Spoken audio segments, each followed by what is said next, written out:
আসসালামু আলাইকুম। সবাই কেমন আছেন? আশা করি সবাই ভালো আছেন। আজ আপনাদের জন্য নিয়ে এসেছি গল্পের 11 নম্বর পর্ব। আশা করি গল্পটি আপনাদের ভালো লাগবে। তাহলে চলুন শুরু করা যাক। দীপার কথা শুনে আমি ভয় পেয়ে গেলাম, কারণ মাকে আমি খুব ভয় পাই। হঠাৎ আমি দীপার হাত ধরে বললাম, আরে বউ, আজ থেকে তুমি আমার বোন, তাও তুমি আম্মুকে কিছু বলো না, তাহলে কিন্তু আমাকে বাসা থেকে বের করে দেবে। আমার কথা শুনে দুজনেই চোখ বড় বড় করে আমার দিকে তাকিয়ে আছে। ওরা একে অপরের মুখের দিকে দেখতে লাগলো। ছুটকি বলে, তুই কি পাগল হয়ে গেছিস? বউকে বোন বলছিস? আমি বললাম, তুই চুপ কর। এখন আমার পকেটে একটা টাকাও নাই রে। যদি আম্মু ঘর থেকে বের করে দেয় আমি কোথায় যাব রে? এদিকে দীপা আমার কাণ্ড দেখে হাসতে হাসতে গড়াগড়ি খাচ্ছে। দীপা মনে মনে বলে, এসব কি আমি সত্যি দেখছি নাকি স্বপ্ন দেখছি? এই মানুষটা কি সত্যি এত হাস্যকর? এটা কি সত্যি নাকি স্বপ্ন, কোনটা?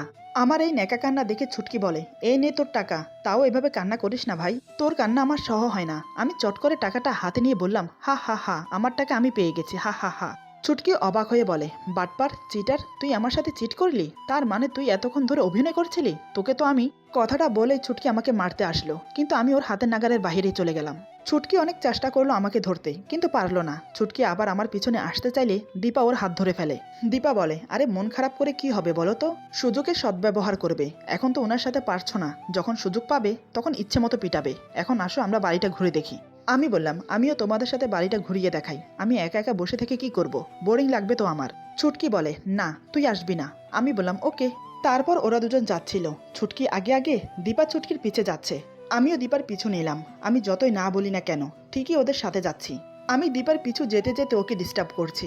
একবার চুল টেনে দিচ্ছি, একবার পেটে হাত বুলিয়ে দিচ্ছি, নয়তোবা ওর পিঠে চিমটি কেটে দিচ্ছি। এদিকে দীপার আমার আচরণে অসহ্য লাগছে। সে না পারছে সইতে, না পারছে আমাকে কিছু বলতে এখন, কারণ সামনে ছুটকি আছে তাই। তারপরও সে ফিসফিস করে বলে, এসব কি হচ্ছে? আপনি কি শুরু করেছেন? ছুটকি আছে এখানে, দেখলে কি ভাববে বলুন তো? আমি কি ছুটকিকে ডাকবো?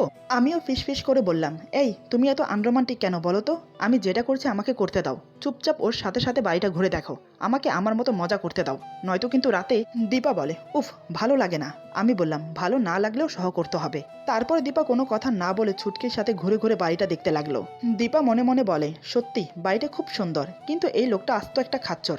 আমাকে একটু শান্তি মতো ঘুরে ঘুরে বাড়িটা দেখতে দিল না। এত কেন জ্বালায়? হঠাৎ ছুটকির চোখে পড়লো আমাকে। ছুটকি বলে, কি রে, এখানে কি?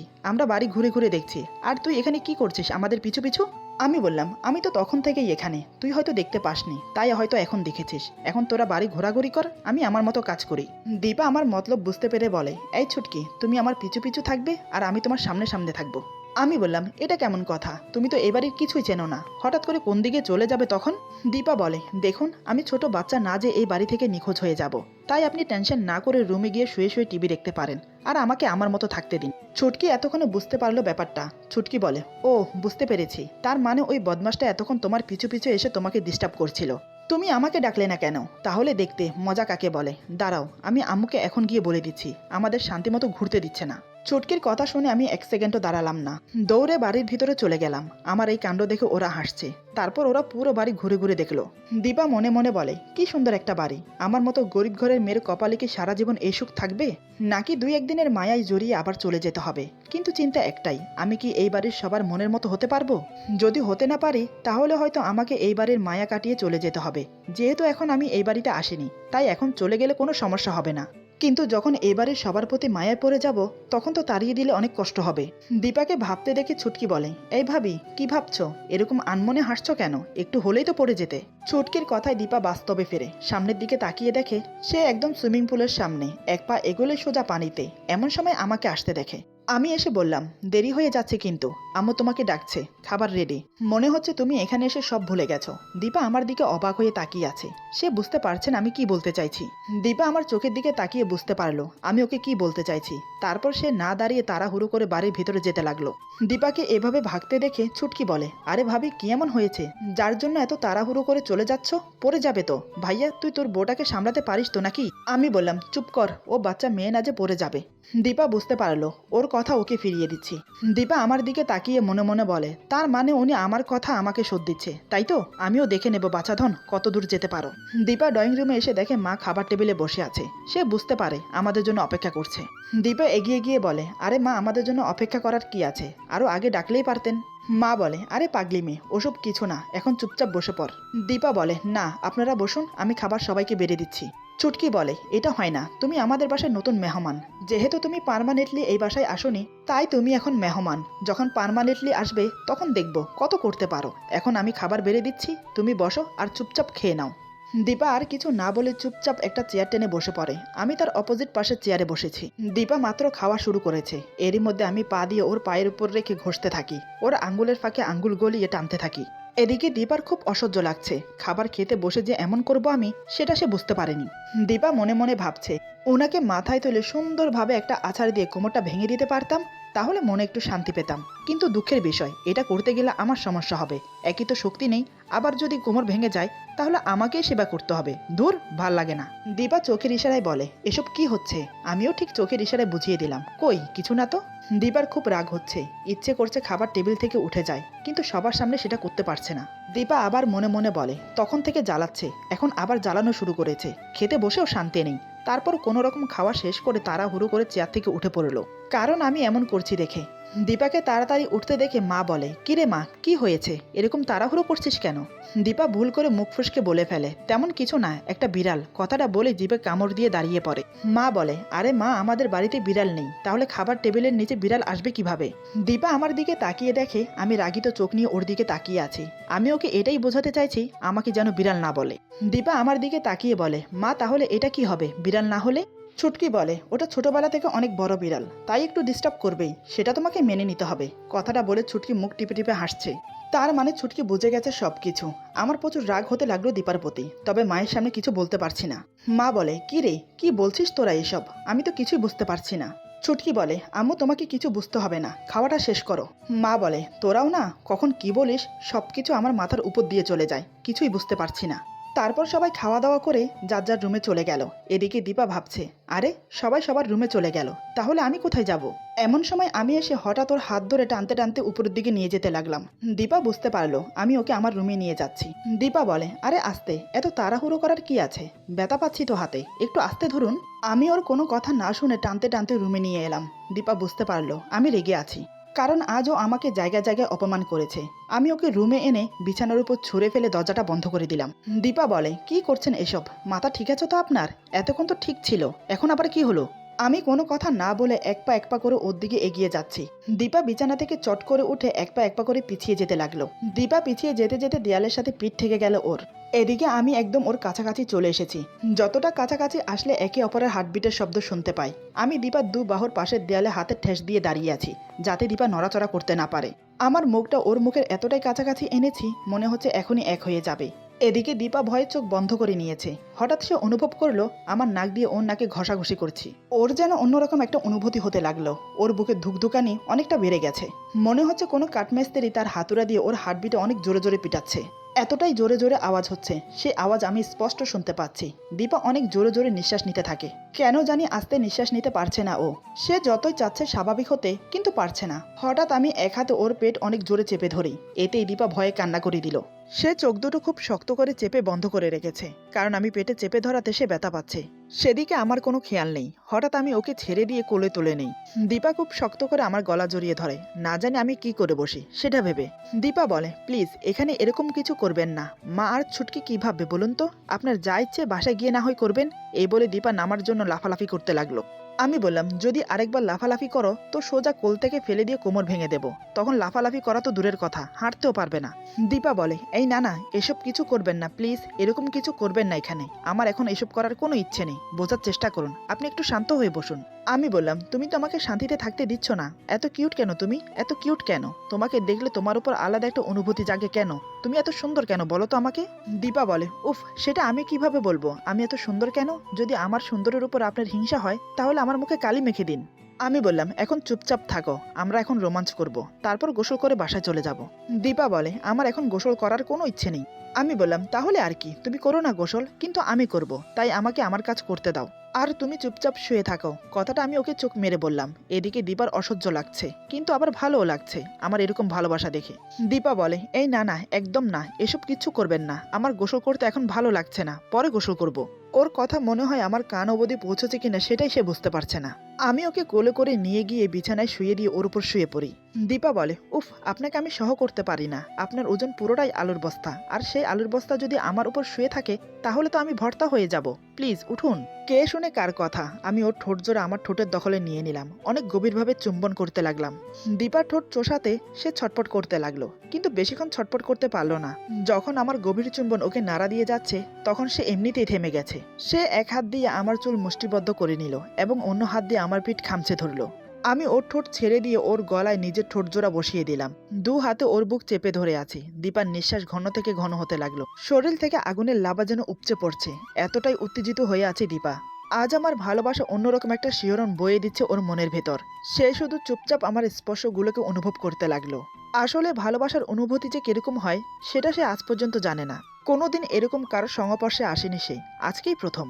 আস্তে আস্তে আমরা দুজন হারিয়ে গেলাম ভালোবাসার সুখের সাগরে, যে সাগরের কোনো তলদেশ নেই। প্রায় অনেকক্ষণ পর আমি ক্লান্ত হয়ে দীপার উপর এলিয়ে পড়লাম। জোরে জোরে নিঃশ্বাস নিতে লাগলাম, এদিকে দীপাও জোরে জোরে নিঃশ্বাস নিতে থাকে। দুজনে ক্লান্ত হয়ে পড়েছি। এই অনুভূতির কোনো ব্যাখ্যা আমি দিতে পারবো না, এটা যে অন্যরকম একটা অনুভূতি। আমি উঠে দীপাকে টাওয়াল দিয়ে বললাম, এই নাও, এটা পরে ওয়াশরুমে গিয়ে ফ্রেশ হয়ে আসো। দীপা কিছু না বলে টাওয়াল নিজের শরীরে জড়িয়ে কাপড়গুলো হাতে নিয়ে চলে গেল ওয়াশরুমে ফ্রেশ হতে। আমি ওকে দেখে মুচকি হাসলাম, সেটা সে খেয়াল না করে চলে গেল ওয়াশরুমে। বেশ কিছুক্ষণ পর বেরিয়ে এসে দেখে আমি কাপড় পরে রেডি হচ্ছি। ও যখন বেরিয়ে আসে তখন আমি শার্টের বোতাম লাগাচ্ছিলাম। ওকে দেখে আমার চোখ আটকে গেল ওর দিকে। শার্টের বোতাম হাতে ধরে ওর দিকে অবাক হয়ে তাকিয়ে আছি। ভেজা শরীরে কি অপূর্ব লাগছে, ইচ্ছে করছে এখন আবার আদর করি। দীপা আমাকে ওভাবে তাকিয়ে থাকতে দেখে বলে, আবার কি হলো, অমন হাঁ করে তাকিয়ে আছেন কেন? আমি বললাম, আচ্ছা ছাড়ো, তোমাকে দেখে ইচ্ছে করছে আবার আদর করি, কিন্তু তুমি তো একবারের বেশি দুইবার নিতে পারো না। ভয় হয় যদি বিয়ের রাতের মতো বেহুশ হয়ে যাও, তখন আরেক ঝামেলায় পড়বো। তার চেয়ে ভালো রাতে মন মতো করে আদর করব। আমার মুখে এসব শুনে দীপা অবাক হয়ে তাকিয়ে থাকে। ওকে অবাক হতে দেখে আমি বললাম, অমন অবাক হয়ে হাঁ করে তাকিয়ে আছো কেন? ভয় নেই, এখন কিছু করছি না, তাই টেনশন নেওয়ার কোনো প্রয়োজন নেই। দীপা বলে, সত্যি আপনি একটা ফাজিল। আমি বললাম, আরে এখানে ফাজলামির কি দেখলে? আমার বউ, আমি আদর করব না? দীপা বলে, তা আপনাকে কে না করেছে শুনি? সবকিছুর একটা লিমিট থাকা দরকার, লিমিট ক্রস করা ভালো না। আমি বললাম, আমি আমার লিমিটে আছি। নতুন নতুন বিয়ে করলে মানুষ দিনে 2-3 বার, আবার রাতে 2-3বারও করে, কিন্তু আমি এমন একটা মেয়েকে বিয়ে করেছি যে কিনা একবার নিতেই বেহুশ হয়ে যায়। কি কপাল আমার, আমারও তো ইচ্ছে করে নাকি? দীপা বলে, একদম ফালতু কথা বলবেন না, আর আমাকে দোষ দিবেন না। আপনি এটা ভুলে যাচ্ছেন যে আমাদের বিয়েটা ভালোবেসে হয়নি, জোরপূর্বক আপনি আমাকে উঠিয়ে এনেছেন, তাই সবকিছু স্বাভাবিক হতে সময় লাগবে। আমি বললাম, কিসের সময় বলো তো? কিসের সময় দেব স্বাভাবিক হতে? এমন ভাবে বলছো যে আমি তোমাকে যখন আদর করি তুমি এনজয় করো না, তখন তো দিব্যি চোখ বন্ধ করে আমার ভালোবাসা উপভোগ করো। আমি করলে দোষ, আর নিজে যে উপভোগ করে সেটা কোনো দোষ না। আমার কথা শুনে দীপা চুপ হয়ে গেল। সে মনে মনে বলে, ইস, কেন যে আজকে ওনার ভালোবাসায় সায় দিতে গেলাম। দীপা আর কোনো কথা বাড়ায় না, কারণ সে জানে হয়তো আবার বেশি কিছু বলে ফেললে কপালে দুর্গতি নেমে আসবে আবার। এরপর মা আর ছুটকি থেকে বিদায় নিয়ে দীপাকে নিয়ে বেরিয়ে পড়লাম। এদিকে দীপা গাড়িতে বসে উসখুস করছে কিছু বলার জন্য, কিন্তু আমি সেদিকে ধ্যান না দিয়ে চুপচাপ গাড়ি চালাতে লাগলাম। কালকে রাতের কথা আমি ভুলে যাইনি, এতক্ষণ ওর সাথে ভালো ব্যবহার করেছি দুটো কারণে। এক, মা ছিল তাই কিছু বলতে পারিনি। দ্বিতীয়ত, এই প্রথম ওকে আমি আমার বাসায় নিয়ে গেছি, সেখানে ও খুব হাসি খুশি ছিল। ইচ্ছে হলো না ওর হাসি খুশিতে ব্যাঘাত ঘটাতে। আমি জানি দীপা কি বলতে চায়, হয়তো কালকের ব্যবহারের জন্য ক্ষমা চাইবে।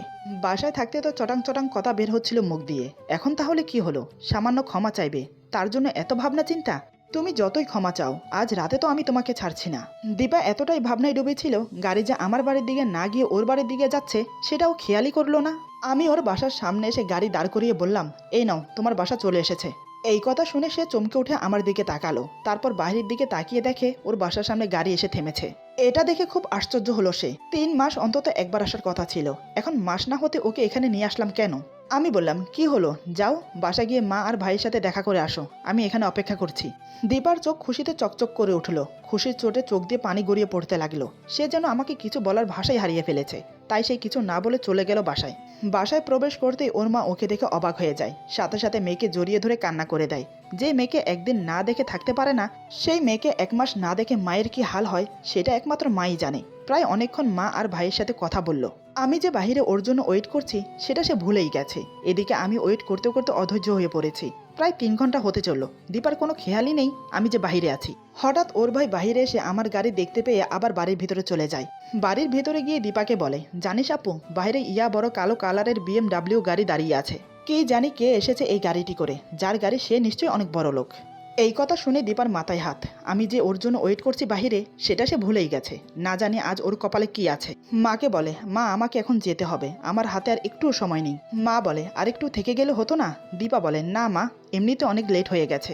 এরপর মা আর ভাই থেকে বিদায় নিয়ে দীপা গাড়িতে এসে বসে। তবে মনে মনে সে খুব ভয় পাচ্ছে। আমি ওর দিকে রাগিত চোখে তাকিয়ে গাড়ি স্টার্ট করে সেখান থেকে বেরিয়ে এলাম। ইচ্ছে করছে কষে দুটো থাপ্পড় মারি। মেজাজটা পুরো খারাপ হয়ে আছে। পুরো 4 ঘন্টা কেউ বসে থাকতে পারে গাড়িতে? বাসায় এসে কিচ্ছু বললাম না, গাড়ি থেকে নেমে সোজা রুমে চলে গেলাম। দীপাকেও কিছু বললাম না, সে আমার পিছু পিছু রুমে আসলো। আমি রুমে এসে বিছানায় শরীরটা এলিয়ে দিলাম। দীপা ভয়ে এক পা করে আমার দিকে এগিয়ে আসে। তারপর আমার পাশে বসে ভয়ে ভয়ে আমার মাথায় হাত দেয়। আমি তৎক্ষণাৎ ওর দিকে অগ্নি চোখে তাকালাম। তাতেই দীপা ভয় পেয়ে হাত সরিয়ে নেয়। দীপা বুঝতে পারলো বেশি আদিক্ষিতা করতে গেলে হিতে বিপরীত হবে। তাই সে চুপচাপ বিছানার এক কোণে বসে আছে। আমি চোখ বন্ধ করে ঘুমানোর চেষ্টা করলাম। খুব টায়ার্ড লাগছে, বসে থাকতে থাকতে কোমরে ধরেছে আমার। আজ আমি ওকে একটার পর একটা সারপ্রাইজ দেয়াতে সে মনে মনে অনেক খুশি, কিন্তু আমাকে ধন্যবাদ জানানোর বদলে বারবার আমাকে কষ্ট দিয়ে ফেলছে। এটা ভেবে মন খারাপ হয়ে যায় ওর। সে মনে মনে বলে, লোকটা যতই রাগী হোক কিন্তু মনের দিক দিয়ে অনেক ভালো। আমি ওনাকে চিনতে বুঝতে ভুল করেছি, কিন্তু উনি আমাকে সবকিছু খুলে বললে কি হতো? তাহলে তো সবকিছু সমাধান হয়ে যেত, এত কিছু হতো না। কেন যে মানুষটা এমন সেটাই বুঝতে পারি না। সারা জীবন এই মানুষটার সাথে থাকবো কি করে? এই মানুষটাকে বুঝতে বুঝতে আমার সারা জীবন বেরিয়ে যাবে। তারপরও মনে হয় বুঝে উঠতে পারবো না। আমার দিকে তাকিয়ে কথাগুলো ভাবছিল দীপা। হঠাৎ তার মনে পড়লো ঘরে রান্না করা নেই, রাতে খাবে কি? তাই সে রান্না করতে চলে গেল। এদিকে আমি শোয়া মাত্রই ঘুমিয়ে গেছি। দীপা রান্না কমপ্লিট করে টেবিলের সব সাজিয়ে আমাকে ডাকতে আসে, কিন্তু ওর ভয় করছে আমাকে ডাকতে। সে মনে মনে বলে, ঘুমানোর কারণে হয়তো রাগ চলে গেছে, ডেকেই দেখি না কি হয়। এই ভেবে সে আমার পাশে বসে আমার মাথায় হাত বুলিয়ে আমাকে ডাকে, এই যে শুনছেন, রাতের খাবার রেডি, উঠে পড়ুন, তা না হলে খাবার ঠান্ডা হয়ে যাবে। কিন্তু আমি ওর ডাকে সাড়া দিলাম না। আমি তখন গভীর ঘুমে মগ্ন। দীপা এবার আমার বাহুতে ধাক্কা দিয়ে ডাকে, এই যে শুনছেন, উঠে পড়ুন, খাবার ঠান্ডা হয়ে যাবে। এবার আমার ঘুম ভাঙলো। আমার রাগ তখনও কমেনি, তার উপর আমার ঘুম ভাঙাতে আরও রাগ হচ্ছে। আমি দীপার দিকে তাকিয়ে বললাম, আমার খিদে নেই, আমাকে ডিস্টার্ব করো না, ঘুমোতে দাও। এদিকে দীপা আমাকে না খেয়ে ঘুমোতে দেবে না। সে আবার আমাকে ডাকে, প্লিজ উঠে পড়ুন, খেয়ে না হয় আবার ঘুমিয়ে পড়বেন। রাতে না খেয়ে থাকলে শরীর খারাপ করবে। এবার রাগ আর দমিয়ে রাখতে পারলাম না, উঠে সজোর একটা থাপ্পড় মেরে দিলাম। থাপ্পড় খেয়ে দীপা ছিটকে মেঝেতে পড়ে যায়। সে গালে হাত দিয়ে আমার দিকে তাকিয়ে থাকে। আমি বললাম, তোর সাহস কি করে হয় আমাকে ডাকার? তুই যখন দেখছিস আমি ঘুমোচ্ছি তাহলে ডাকলি কেন? এমনিতেও কাল রাত থেকে এখন পর্যন্ত আমার মাথাটা খারাপ করে রেখেছিস। আমি নিজের রাগটাকে দমন করে রেখেছি চুপ থেকে। আমি চাইছি না আমার রাগটা বেরিয়ে আসুক। একবার বললাম না যে আমার খিদে নেই, আমি খাবো না, সেই কথা কি কানে যায়নি? কাল রাতে কতগুলো বাজে কথা বলে আমাকে অপমান করেছিস, আমি তোকে কিচ্ছু বলিনি। আজ বাসাতেও মা আর বোনের সামনে আমাকে হেয় করেছিস, তারপর আমি চুপ করেছিলাম, তোকে কিছু বলিনি। তোর বাসার সামনে 4 ঘন্টা গাড়িতে বসিয়ে অপেক্ষা করিয়েছিস, তারপরও তোকে কিছু বলিনি। যাও একটু মনে অশান্তি নিয়ে ঘুমাচ্ছিলাম, সেটাও তোর কাছে ভালো লাগছে না। আচ্ছা তুই একটু বলতো, তুই কি চাস? দীপা মেঝেতে বসে গালে হাত দিয়ে আমার দিকে তাকিয়ে আছে, চোখ দিয়ে অঝরে জল পড়ছে। কি উত্তর দেবে ভেবে পাচ্ছে না। আমি যে এমনটা করবো সে ভাবতে পারিনি, কিন্তু এভাবে বসে থাকলেও তো চলবে না, ও কিছু উত্তর দিতে হবে। আমি বললাম, কি রে, কথা বলছিস না কেন? বাসায় তো মুখ দিয়ে খই ফুটছিল, এখন মুখ দিয়ে কথা বের হচ্ছে না কেন? আমার কথা শেষ না হতে হঠাৎ দীপা যা করলো তা দেখে আমি আমার মুখের ভাষা হারিয়ে ফেলেছি। নিমেষে আমার রাগ পড়ে গেল। মেয়েটা যে এমন করবে আমি ভাবতে পারিনি। এরপর যা হলো। আজকের গল্প এখানে সমাপ্ত। গল্পের বাকি অংশ পেয়ে যাবেন আগামী পর্বে। আশা করি গল্পটা আপনাদের ভালো লাগবে। যদি ভালো লাগে তাহলে লাইক, কমেন্ট এবং সাবস্ক্রাইব করে আমাদের পাশে থাকুন। পাশে থাকা বেল আইকন প্রেস করে দেবেন, তাহলে আমাদের নিত্য নতুন ভিডিও আপনাদের কাছে পৌঁছে যাবে। সবাই ভালো থাকবেন, সুস্থ থাকবেন আর বন্ধুদের সাথে বেশি বেশি করে শেয়ার করবেন। আল্লাহ হাফেজ।